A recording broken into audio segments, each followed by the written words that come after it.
What's up, guys? This is the first episode in what I'm going to call like my day in the life skater series. I am not a skater, but I started No Respect, so I'm going to go first. Just to be transparent, I wanted to talk about why I started No Respect, my connection to all of this because I don't skate, and to just go first and be brave, and then all of you will like follow after me and you'll go. I want to create 12 episodes this year, so this is number 1, so there'll be 11 more, just to like follow the people that made skateboarding cool to me, essentially.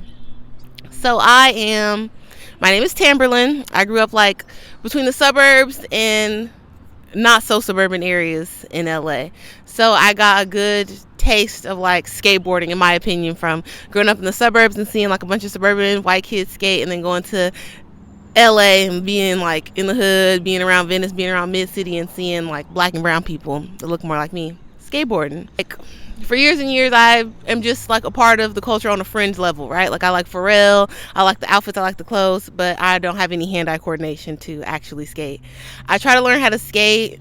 A boy that I liked was trying to teach me how to skate. Eventually he gets so irritated, he's like, look, just paddle, like put your knee on the board and just kick down, or get a scooter. Like skateboarding is just not for you. So whatever. And then one day, years and years after, I go to FITM, I end up going to fashion school. All cool.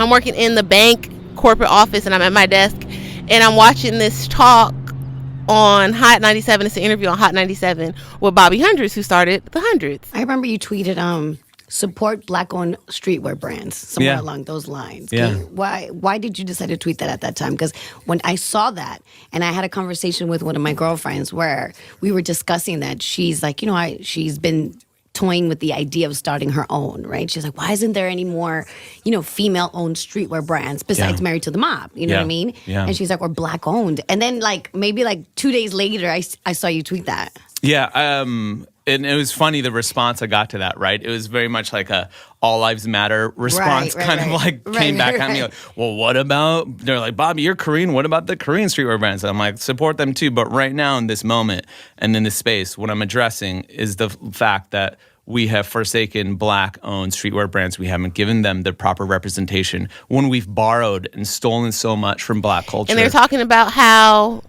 streetwear is so much impacted from black culture, and they take so much from black people and blackness and all that in hip hop. But there's really no owners as far as streetwear is concerned for like the businesses. Like no black person is owning and operating like a powerful streetwear brand. And that's what the discussion was about.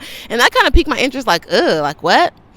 And then it took me immediately, like maybe that's just how my brain works. Instead of complaining about something being irritated, it took like work, like, oh, okay, I could do that. And then my first thought after hearing him say that was like, oh, why wouldn't someone like Marri, who's my cousin, Samaria Brevard, she's one of the first black women, or the first black woman to ever win at X Games. And I remember like the day my dad texted that to me, like, oh my God, like look at Marri, I thought that was so cool. Just growing up being in stark comparison to her, like Marri has always been super athletic, super cool. She liked basketball, she's good at sports, she could skateboard, and I'm just a nerd, like reading books, liking fashion, nerd. I always do jokes to my dad like, Marri should have been your kid, it fits better, like parental wise.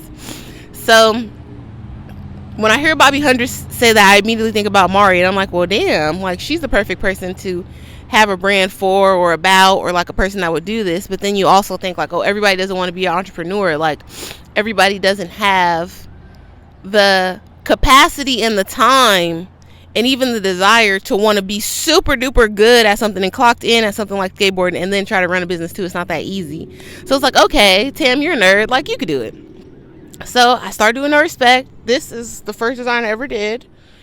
And I then, because again, I went to FITM, I went for marketing, think, okay, celebrities, like how could I associate celebrities with my brand and make it cool? Because that's how you make something cool for a younger demographic, right? You got to tap into the people that they already like. So I thought about all the super cool girls, and immediately my brain goes to like female rap. Those are the coolest girls, the most outspoken girls, like would represent an NRK girl, like a No Respect girl, a girl that don't give a fuck, a girl that does what she wants when she wants to, right? So I started going out. I made all these boards in my house during the pandemic.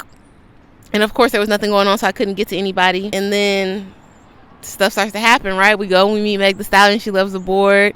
We were connected with all these other people. We got to meet Ken the Man. I've given a board to Kamaya. So many cool girls that I love their music, and I think that they are perfectly along with my brand. Ombre, Kaylani, just a bunch of cool girls. And yeah, that's where we're at now. So a day in my life is crazy because I gotta live my regular life, right? Like be a sibling and a friend and a daughter and a wife and all that stuff. And then I have like my YouTube channel where I make content and fashion stuff. And then I have like my NRK life where I go outside and I try to find people and run up to people on skateboards in the street and give them my sticker or give them merch and try to like spread the NRK message. So I don't know what we will do next. I kind of want to have meetups. I'm cool with the people that run Black Girls Skate. It's like a collective, and they go around the nation on a tour, and they do different skate meetups in the parks. Like they had a meetup with Brianna King. Oh, one of the coolest moments from NRK was the Cash sisters. They got to meet Tony Hawk because of a video that we posted. So that was really cool, and that kind of stuff like motivates me to go forward. So I feel like maybe getting out more, meeting at places like this to connect with all of you would be cool, and we can beef up our NRK skate crew. And maybe one of y'all can teach me how to skate.